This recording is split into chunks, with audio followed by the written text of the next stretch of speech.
Hello everyone, welcome back to my YouTube channel. आशा करता हूँ सभी स्वस्थ होंगे।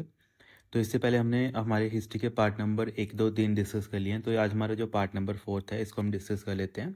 यहाँ पे हमारे पास क्वेश्चन दे रखा है, which first generation electronic computer was secretly build by the British, है ना, ब्रिटिश के साइंटिस्ट थे Tommy Flowers during the world war 2 specially to crack German military code. यहाँ पे बात करिए कि वर्ल्ड वार 2 के दौरान जो ब्रिटिश के द्वारा या फिर ब्रिटिशर्स के द्वारा या फिर ब्रिटिश साइंटिस्ट थे जो टॉमी फ्लॉस थे, इनको द्वारा एक क्या बोलते हैं, एक तरीके से हमारे पास प्रोग्रामेबल इलेक्ट्रॉनिक कंप्यूटर। ठीक है, यहाँ पे आपने याद रखना है कौन सा डिवाइस की बात कर रहे हैं, क्योंकि एज पर अगर हम ऑप्शन भी देख लें वो भी हम डिस्कस कर लेंगे। पर आपने ये चीज़ हमने कल भी डिस्कस की है कि एक प्रोग्रामेबल इलेक्ट्रॉनिक कंप्यूटर है जिसको सीक्रेटली बिल्ड किया गया था टॉमी फ्लोर्स के द्वारा। और टॉमी फ्लोर्स ने क्या किया था, बेसिकली उन्होंने एक ऐसा कंप्यूटर डिवाइस बनाया था जिन्होंने जर्मन्स के जो साइफर टेक्स्ट थे उनको डिक्रिप्ट करने का काम किया था, है ना। और ये कब की बात है, हमारी वर्ल्ड वार 2 की ये बात है। तो उसका नाम क्या था बेटा, क्लोसिस उसका नाम था। ये हमने कल भी डिस्कस किया हुआ है, पर ऐसे भी एक बार एग्जाम में क्वेश्चन पूछा गया था तो आपने इसको भी नोट करना है। बाकी एक बार ये भी एक बार एग्जाम में पूछा गया था, which device is known as code breaking. ये कोड ब्रेकिंग के लिए कौन सा डिवाइस था वो हिस्ट्री में यूज़ किया गया था, तो वो आपका क्लोसिस था। क्योंकि कोड ब्रेकिंग का मतलब क्या होता है, जो आपका नॉर्मल या फिर साइफर टेक्स्ट होता है उसको आप क्या करते हो, प्लेन टेक्स्ट में कन्वर्ट करते हो। तो इसी का मतलब क्या होता है, अगर आप देखोगे इसी टर्म को हम क्या बोलते हैं साइबर सिक्योरिटी में, किसी चीज़ को आप क्या कर रहे हो, डिक्रिप्ट कर रहे हो। तो decryption is also known as code breaking. और ये किसने बनाया था हिस्ट्री में, बेसिकली डिवाइस क्लोसिस था, बनाया ब्रिटिशर्स ने। और ब्रिटिशर के कौन से साइंटिस्ट थे हमारे पास, टॉमी फ्लॉस था उनका नाम। तो कुछ ऐसे पॉइंट आते हैं जो पूछे जाते हैं। देन नेक्स्ट हमारे पास क्वेश्चन आता है, which of the following is a legally recognized as a very first automatic electronic digital computer build between 1939 and 1942। मतलब निम्नलिखित में से किसे कानूनी रूप से पहला स्वचालित इलेक्ट्रॉनिक डिजिटल कंप्यूटर माना जाता है जिसे 1939 और 1942 के बीच में बनाया गया था। तो कौन सा सिस्टम था जो इस ड्यूरेशन में बना था। तो आपको बेसिकली आपने पढ़ा भी होगा हिस्ट्री में, अगर नहीं पढ़ा है पर आपने बुक्स में हमेशा जो आप नॉर्मली जो भी इन जनरल आप बुक्स पढ़ते हो तो वहाँ पे एक टाइम दे रख दिया होता है, केवल लिखा होता है 1939। क्योंकि अलग अलग बुक्स में अलग अलग लिखा होता है, तभी यहाँ पे इन बिटवीन मेंशन कर दिया है। क्योंकि कई बुक्स आप देखोगे वहाँ पे 1939 लिखा है, कई बुक्स में वहाँ पे 1940 लिखा है, कई बुक्स में वहाँ पे 1942 लिखा गया है। तो हमने क्या किया, सिंपली वो टाइम ड्यूरेशन ही आपको दे दिया है। ओके, अगर एग्ज़ाम में क्वेश्चन आएगा तो in between in he time, तीन तीन या चार टाइम के बीच का ही टाइम आपसे पूछा जाएगा। तो इस टाइम के बीच में कौन सा डिवाइस बनाया गया था, उसका नाम था ABC, है ना। इसको हम क्या बोलते हैं, ABC कंप्यूटर, जिसका फुल फॉर्म क्या होती है, एंटापेरी कंप्यूटर। ओके, ये काफ़ी इंपॉर्टेंट है। और ये क्या था हमारे पास, first automatic electronic digital computer. ये हमारे पास फर्स्ट ऑटोमेटिक क्या था, एक तरीके से इलेक्ट्रॉनिक डिजिटल हमारा कंप्यूटर था, काफ़ी इंपॉर्टेंट है। और ये भी हमारे पास देखो, ये सारे डिवाइसेस कौन से हैं सर, ये हमारे पास फर्स्ट जनरेशन की डिवाइसेस हैं। तो फर्स्ट जनरेशन में हम कौन सी टेक्नोलॉजी यूज़ करते थे सर, हम यहाँ पे वैक्यूम ट्यूब्स का यूज़ करते थे। तो ये सारे पॉइंट्स मैं आपको क्यों ही रिवाइज करवा रहा हूँ, क्यों आपको याद करवा रहा हूँ, ताकि आपको जो भी हम डिवाइस पढ़ रहे हैं आपको उसकी डेट भी याद हो जाए, है ना। इसके अलावा आपको ये पता होना चाहिए कि वो डिवाइस कौन से जनरेशन को बिलोंग करता है। ओके डन, ये आपने पॉइंट याद करने हैं। इसके अलावा हमारे पास जो नेक्स्ट क्वेश्चन आता है, what was a primarily internal memory, है ना। यहाँ पे बात करिए प्राइमरी इंटरनल मेमोरी स्टोरेज कौन सी थी जब आप फर्स्ट जनरेशन ऑफ कंप्यूटर्स की बात करते हैं, है ना। ये हमने पहले भी डिस्कस किया है, इसको हम क्या बोलते हैं, मैग्नेटिक ड्रम इसको हम बोलते हैं। तो यहाँ पे क्या बन जाएगा आपका, सी आपका राइट आंसर बन जाएगा, है ना। क्योंकि जो हमारे पास फर्स्ट जनरेशन के जो कंप्यूटर्स थे वहाँ पे जो भी हमारे पास लॉजिक वगैरह हमने यूज़ करने होते हैं या फिर लॉजिक इम्प्लीमेंट करने होते हैं, उसके लिए हम किसका सहारा लेते थे, एज अ रैम बोल लो। अगर हम मॉडर्न डे की बात करते हैं तो मॉडर्न डे की रैम, और फर्स्ट जनरेशन कंप्यूटर की हमारे पास किस टाइप की मेमोरी थी, वो मैग्नेटिक ड्रम थी, जहाँ पे सारे जो भी ऑपरेशंस वगैरह थे वो परफॉर्म किए जाते थे। तो मैम ऐसे बोल सकते हैं कि मैग्नेटिक ड्रम क्या थी उस टाइम की हमारे पास सर, इंटरनल मेमोरी। देन हमारे पास नेक्स्ट क्वेश्चन दे रखा है, the Z3 computer completed by Konrad Zuse in 1941 in Germany was unique among earlier computer because it was the first to work on which mathematical system. Basically आपने 2-3 point note करना है copy में। आपने नाम लिखना है Z3 कंप्यूटर। किसने बनाया था? बेसिकली सर हमारे पास कॉनराड जूस करके एक पर्सन थे, इन्होंने इसको बनाया था। कब बनाया था? 1941 में बनाया था। कहाँ से बिलोंग करते थे सर? ये हमारे जर्मनी से बिलोंग करते थे। इन्होंने क्या किया था, जो इनका सिस्टम था ये बाकी सिस्टम से मतलब डिफरेंट क्यों था? क्योंकि इन्होंने क्या किया था, जो भी हमारे एक तरीके से हमारा बाइनरी अर्थमेटिक है उसके ऊपर इनका जो सिस्टम था उन्होंने वर्क किया था। तो इसका मतलब है यहाँ पे एज पर अगर हम ऑप्शन बात कर लेते हैं तो इसका राइट आंसर क्या बन जाएगा आपके पास? बी आपका राइट आंसर बन जाएगा। ओके, बी आपका क्या बन जाएगा? राइट आंसर बन जाएगा। बाकी आपको ये चीज़ भी याद रखनी है कि सर जो हमारे पास एक एनियाक कंप्यूटर आता था, आपको पता है ना, आपने एनियाक भी पढ़ा हुआ है, एनियाक सिस्टम आता है ना। एनियाक जो आप होता था वो आप किस उस पे नंबर सिस्टम पे वर्क करता था, तो वो बेस 10 डेसिमल पे वो वर्क करता था। ये भी आपने याद रखना है क्योंकि हिस्ट्री में ना कुछ ऐसे पॉइंट आते हैं, किसी डिवाइस का ही पूछ लिया आपसे, बताओ एनियाक जो था किस नंबर सिस्टम के ऊपर काम करता था, तो आपने याद रखना है कि वहाँ पे ऑप्शन सारे दिए जाएंगे, डेसिमल दिया जाएगा, बाइनरी दिया जाएगा। मैक्सिमम बच्चे टिक कर देंगे बाइनरी, क्योंकि उनको लगता है कि कंप्यूटर हमारा बाइनरी में वर्क करता है। पर जब आप हिस्ट्री की बात करते हो ना, तो हिस्ट्री में सारी चीज़ें आपको लेके चलनी पड़ती हैं। कौन सा डिवाइस किस पर्पस के लिए बना था, किस डिवाइस में किस टाइप के या तो हार्डवेयर किस टाइप का यूज़ किया गया था, वो पूरा का पूरा मैकेनिकल का था या वो आधा मैकेनिकल आधा इलेक्ट्रोमैकेनिकल का था या वो टोटली इलेक्ट्रॉनिक्स आइटम पे शिफ्ट हो गया था। तो ये सारी चीज़ें आपने समझनी होती हैं, नोट करनी होती हैं हिस्ट्री में। तो एनिया का ये क्वेश्चन था जो रिसेंटली किसी एग्ज़ाम में पूछा गया था। बाकी जो आपका Z3 कंप्यूटर था ये हमारे पास वर्ल्ड का फर्स्ट वर्किंग प्रोग्रामेबल, इसको आप बोल सकते हो, इसके अलावा फुल्ली ऑटोमेटिक डिजिटल कंप्यूटर था जो किसका यूज़ करता था? बाइनरी, या फिर इसको आप क्या बोलते हो? बेस 2 भी बोलते हो। काफ़ी इंपॉर्टेंट क्वेश्चन है, तभी तो इसको मैं स्टार मार्क करके लिख मतलब नोट करवा रहा हूँ आपको, ये आपने पॉइंट नोट करने हैं। देन हमारे पास नेक्स्ट क्वेश्चन आता है, first generation computer completely lacked high level programming और ऑपरेटिंग सिस्टम। ये यहाँ पे क्यों मेंशन किया गया है? क्योंकि बच्चों को डाउट आता है कि जो हमारे फर्स्ट जनरेशन के कंप्यूटर थे वो हाई लेवल थे और ऑपरेटिंग सिस्टम था उनमें। तो ना तो उनमें ऑपरेटिंग सिस्टम था हमारे पास जो फर्स्ट जनरेशन के कंप्यूटर हैं, ना तो उनमें हाई लेवल की प्रोग्रामिंग होती थी। ये दोनों आपने क्या करना है, आपने नोट करने हैं। However instructions primarily fade into machine like ENIAC. यहाँ पे बात करी है, आप कहाँ पे हो? आप फर्स्ट जनरेशन में हो। फर्स्ट जनरेशन में क्या यूज़ होता था सर? हमारे पास वैक्यूम ट्यूब्स होते थे। वैक्यूम ट्यूब्स को हमने क्या किया होता था? इम्प्लीमेंट किया होता था, है ना। तो इम्प्लीमेंट होने के बाद इसमें जो इंस्ट्रक्शंस हम देते थे, हमें कोई ना कोई तो टास्क इनसे परफॉर्म करवाना ही है। तो अगर हम बात करें एनियाक की, अगर हम बात करें एनियाक की, तो एनियाक में जब हम कोडिंग करते थे, है ना, जो इनमें हम कोडिंग करते थे, तो वो कोडिंग हम कैसे करते थे उसके बारे में यहाँ पे पूछा गया है। तो कोडिंग करने के लिए बेटा आप क्या करते हो? बेसिकली आप जो फिजिकल केबल्स होती थी, है ना, फिजिकल केबल्स को क्या करते थे आप? प्लग अनप्लग करते थे। जैसे सपोज कर लो, अगर आप नॉर्मल, आपको समझाने के लिए मैं एक छोटा सा एग्जांपल ले लेता हूँ। मेरे पास क्या है, यहाँ पे मान लेते हैं मेरे पास एक वैक्यूम ट्यूब लगे हैं, ऐसे करके मेरे पास क्या है, वैक्यूम ट्यूब लगे हैं, है ना। सपोज कर लेते हैं मेरे पास वैक्यूम ट्यूब लगे हैं और यहाँ पे मेरे पास क्या है, मेरे पास सेट ऑफ अलग अलग वायर्स हैं। सपोज कर लेते हैं मेरे पास क्या है, सेट ऑफ 4 वायर्स हैं, है ना। अब मुझे क्या चाहिए, मुझे एक सिंपल एक मैंने एक प्रोग्राम बनाया हुआ है जहाँ पे मुझे जो मेरे डाटा है उसकी वैल्यू मुझे चाहिए, कितनी चाहिए? 1101 चाहिए। तो उसके लिए मुझे क्या करना पड़ेगा? इनपुट देने के लिए मुझे इनमें एनर्जी देनी पड़ेगी। एनर्जी इन द सेंस मुझे इस तार को यहाँ पे प्लग करना पड़ेगा, है ना। ये कौन से ट्यूब्स हैं हमारे पास? ये सर हमारे पास वैक्यूम ट्यूब्स हैं, है ना। जैसे आपके घर में बल्ब होते हैं ना, तो आप वैसे समझ लो कि 4 आपने बल्ब लगाए हुए हैं।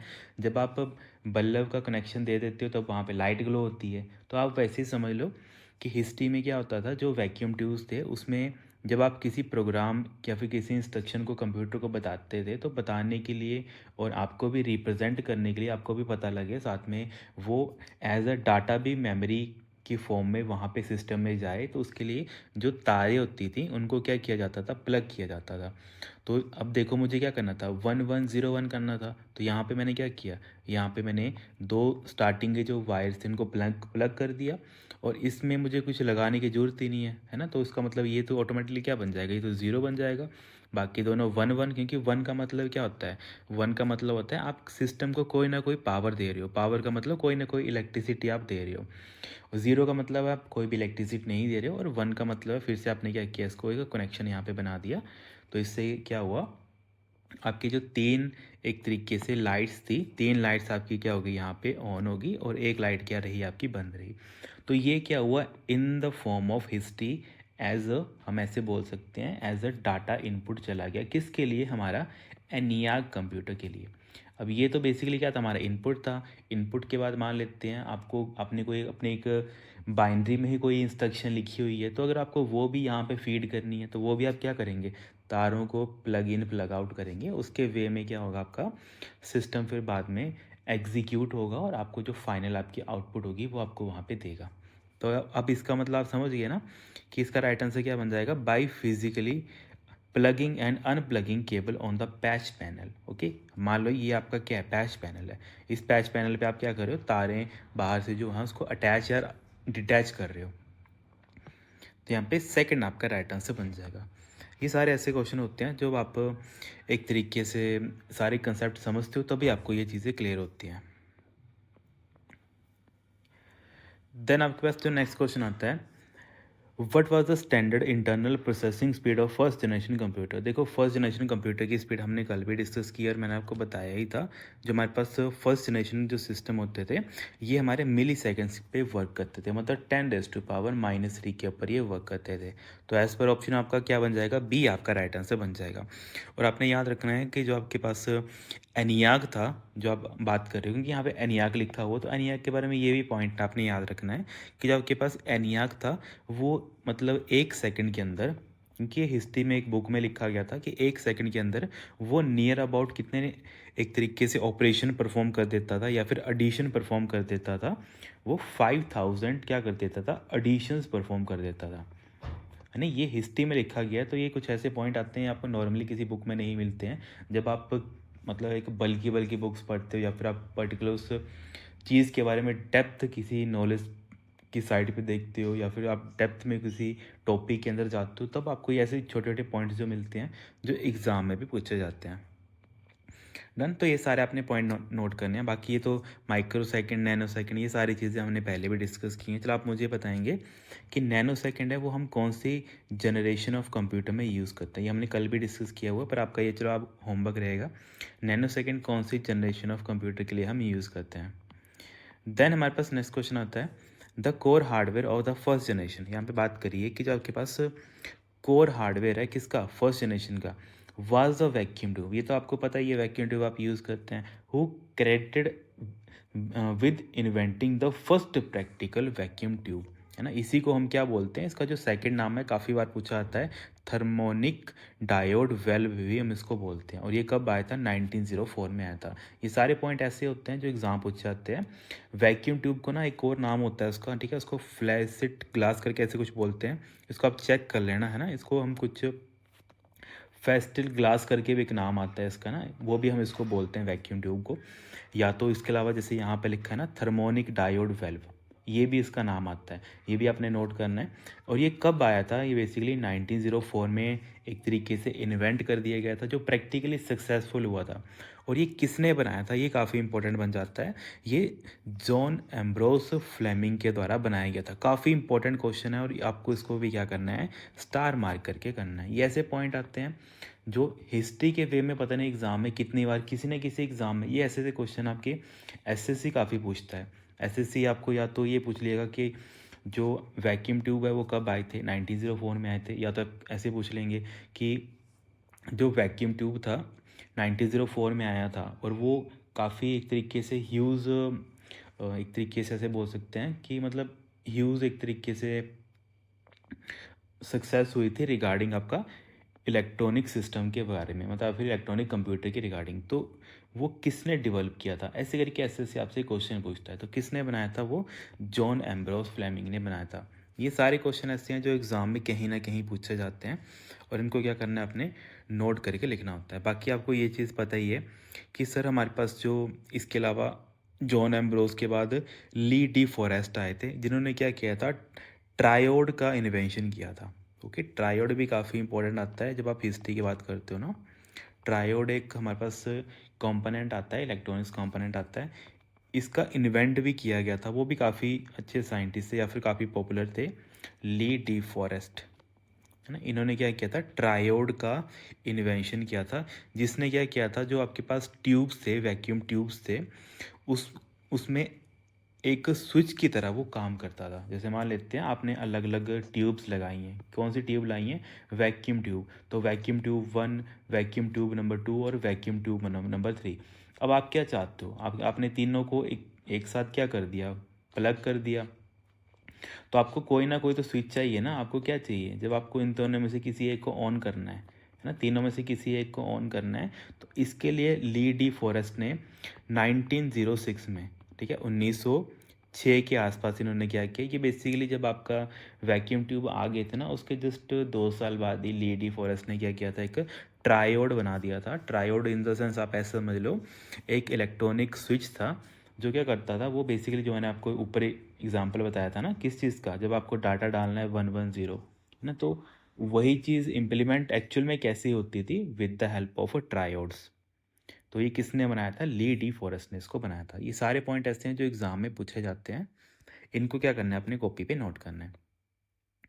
देन हमारे पास नेक्स्ट क्वेश्चन आता है, acronym are highly tested in competitive exam. ये बेसिकली जो इन क्वेश्चन यहाँ पे बोल रहा है कि आपके पास जो फुल फॉर्म्स होती हैं वो काफ़ी एग्ज़ाम में पूछी जाती हैं, तो आपने बताना है कि एन की फुल फॉर्म क्या है यहाँ पे। तो एन का आप सभी को पता है क्या बोलते हैं, electronic numerical integrator and computer. तो यहाँ पे क्या बन जाएगा आपका सी, यहाँ पे राइट आंसर बन जाएगा। डन। तो ये सारे पॉइंट ऐसे हैं जिनको आपने क्या करना है, नोट करके लिखना है।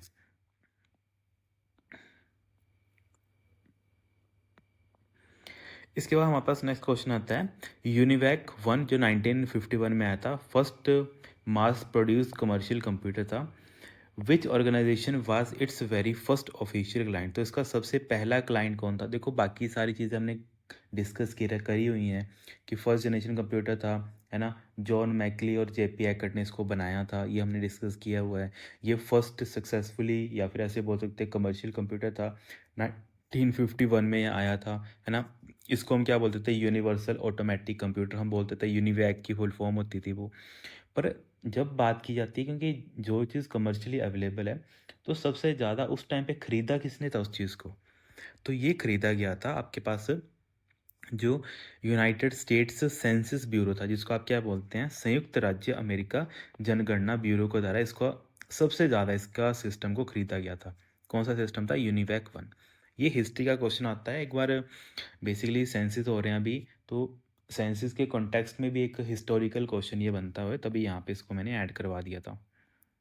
देन हमारे पास जो नेक्स्ट क्वेश्चन बनता है, in first generation computer circuitry which specific variation of the vacuum tube was primarily responsible for acting as a electronic switch to build logic gate। तो इलेक्ट्रॉनिक स्विच का काम किसने किया था, तो ये हमने अभी भी डिस्कस किया था, किसने उसका काम किया था, ट्रायोड ने उसका काम किया था, है ना। तो ट्रायोड किसने बनाया था, बेसिकली ली टी फॉरेस्ट ने इसको बनाया था। और ट्रायोड को हम ऐसे ही बोल सकते हैं कि ये बेसिकली एज अ स्विच काम करता था।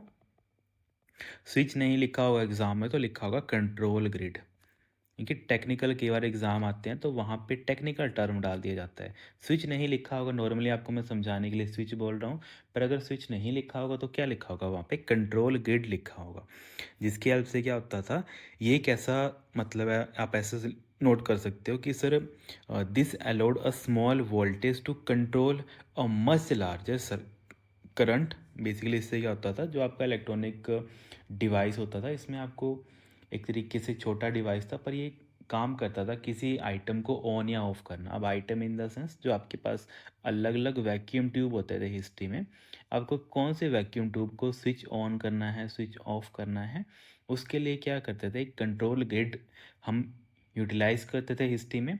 और वो कंट्रोल ग्रिड क्या था, आपके पास ट्रायोड होता है। ये आपने कुछ पॉइंट आते हैं जो हिस्ट्री में पूछे जाते हैं, इनको क्या करना है, अपने नोट करना होता है। देन हमारे पास नेक्स्ट क्वेश्चन दे रखा है, to store a single bit. जब आपको क्या करना है, कोई सिंगल बिट को स्टोर करना है of information in the CPU register.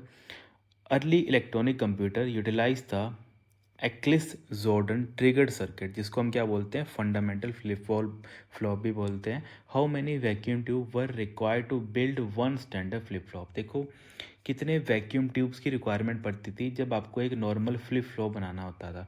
तो आपको इसको याद रखना है, क्योंकि आपकी जो बाइनरी होती है, बाइनरी से आप कितनी वैल्यू रिप्रेजेंट करते थे। तो सर उसके लिए हम एक तरीके से, बाइनरी का मतलब ही करता है सेट ऑफ टू।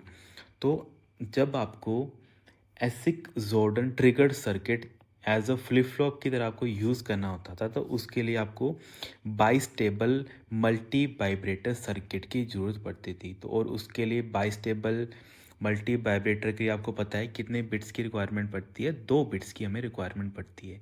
तो हिस्ट्री के वे में भी देखा जाए तो हिस्ट्री में जब भी अगर आपसे ऐसे एग्ज़ाम में पूछा जाएगा कि जब आपके पहले के जो कंप्यूटर होते थे उसमें जो आपका फ्लिप फ्लॉप होता था या फिर आपके पास जॉर्डन ट्रिगर्ड जो सर्किट होता था, उसको इम्प्लीमेंट करने के लिए या फिर उसको बनाने के लिए आपको कितने एक तरीके से स्टैंडर्ड फ्लिप फ्लॉप सर्किट की या फिर कितने वैक्यूम ट्यूब्स की रिक्वायरमेंट पड़ती थी। आप क्या बना रहे हो, आप नॉर्मल एक बॉक्स ही बना रहे हो, पर एक बॉक्स में आपको 2 डाटा डालना है। वो डाटा क्या आ सकता है, या तो 0 आ सकता है या तो 1 आ सकता है। तो वही चीज़ यहाँ पे पूछी गई थी। आप तो सिंपल एक फ्लिप फ्लॉप बना रहे हो, पर एक फ्लिप फ्लॉप बनाने के लिए हिस्ट्री में कितने आपको एक तरीके से हिस्ट्री में कितने आपको वैक्यूम ट्यूब की ज़रूरत पड़ती थी। तो इसके लिए आपको 2 वैक्यूम की ज़रूरत पड़ती थी। तो वही एग्ज़ाम में पूछा गया था। तो ये आपने क्या करना है, नोट करना है। बाकी यही चीज़ आपने इस वे में भी समझनी है, क्योंकि हिस्ट्री में आपको ये चीज़ पता ही है, फर्स्ट जनरेशन ऑफ कंप्यूटर कितने होते थे, लार्ज इन साइज़ होते थे। तो लार्ज इन साइज़ का मतलब इसीलिए बड़े क्यों होते थे, क्योंकि उनको जो छोटा डाटा, एक भी कोई डाटा स्टोर करना है, उसके लिए देखो यहाँ पे मैंने क्या बोला, आपको सिर्फ मान लेते हैं 1 बिट स्टोर करना है। तो 1 बिट स्टोर करने के लिए उनको क्या चाहिए थे, बड़े बड़े 2 वैक्यूम ट्यूब की जरूरत पड़ती थी। तो इसी वजह से कोई हमारा प्रोग्राम बेशक छोटा होगा, पर उसकी उसको इम्प्लीमेंट करने के लिए हमें जो ग्लासेस की रिक्वायरमेंट थी या फिर जो हार्डवेयर की रिक्वायरमेंट थी, वो काफ़ी ज़्यादा पड़ रही थी या फिर काफ़ी बल्कि पड़ रही थी। इसी वजह से हमारे फर्स्ट जनरेशन के कंप्यूटर थे, वो पावर तो ज़्यादा कंज्यूम करते थे, पर उनको एज हम जैसे प्रैक्टिकली इम्प्लीमेंट करें तो उनका जो कॉन्फ़िगरेशन थी वो काफ़ी स्लो थी एज़ कम्पेयर टू, अगर हम लेटेस्ट का सिस्टम की बात करते हैं, वो काफ़ी पावर एफिशिएंट है ना। इसके अलावा कम स्पेस में वो एग्जीक्यूट हो जाते हैं, जितना कम स्पेस उतनी कम पावर कंजप्शन। तो इसी वे में जो हिस्ट्री होती है, हिस्ट्री से हम थोड़ा सीखते हैं, थोड़ा समझते हैं। हिस्ट्री से कुछ अपडेट्स आते हैं, जैसे आप देखते हैं ना, लेटेस्ट टेक्नोलॉजी आती है, धीरे धीरे अपडेट होती है। इसी वजह से ये सारी चीज़ें चलती हैं। ये आपने क्या करना है, कॉपी पे नोट करना है। देन हमारे पास एक नेक्स्ट क्वेश्चन आता है, द ब्रिटिश क्लोसेस। यहाँ पे बात करिए ब्रिटिश का जो सिस्टम था क्लोसेस, ये बेसिकली हमारे पास हिस्ट्री ऑफ साइबर सिक्योरिटी था। क्योंकि हमने क्या टर्म पढ़ी है, क्लोसेस ने क्या किया था सर, जो हमारे पास जर्मन का साइफर टेक्स्ट था, इसको क्या किया था, डिक्रिप्ट करने का काम किया था, है ना। तो वही यहाँ पे पूछा गया है कि बेसिकली जो आपके पास ब्रिटिशर्स के जो क्लोसिस था, वो आपके पास हिस्ट्री ऑफ साइबर सिक्योरिटी है या फिर साइबर क्रिप्टोग्राफी भी इसको बोलते हैं। What was it's strictly classified primary function during world war 2। तो वर्ल्ड वार 2 में इसने अपनी क्या भूमिका निभाई थी। तो हमने पहले भी देख लिया था कि सर हमारे पास जो जर्मन के लॉरेंस साइफर थे, है ना, इनके द्वारा कुछ जो साइफर कोड था उसको इसने क्या किया था, डिक्रिप्ट किया था। इसका मतलब क्या बन जाएगा यहाँ पे, बी आपका राइट आंसर बन जाएगा। टफ क्वेश्चन कुछ नहीं है। देखो अब आपने नहीं ये चीज़ समझी होती, नहीं पढ़ी होती, तब आपको ये टफ लगता। अब यहाँ पे आपको ये सारी चीज़ें क्लियर हैं कि सर क्लोसिस क्या था, क्लोसिस ने किस पर्सन का जो सिस्टम था, जर्मन जो साइंटिस्ट था, जर्मन लॉरेंस साइफर का एक अपनी मशीन थी, उसका जो कोड था उसको डिक्रिप्ट किया था, है ना। तो ये सारे कुछ ऐसे पॉइंट है, जब आप समझते हैं तभी आप इन चीज़ को एनालाइज कर पाते हो।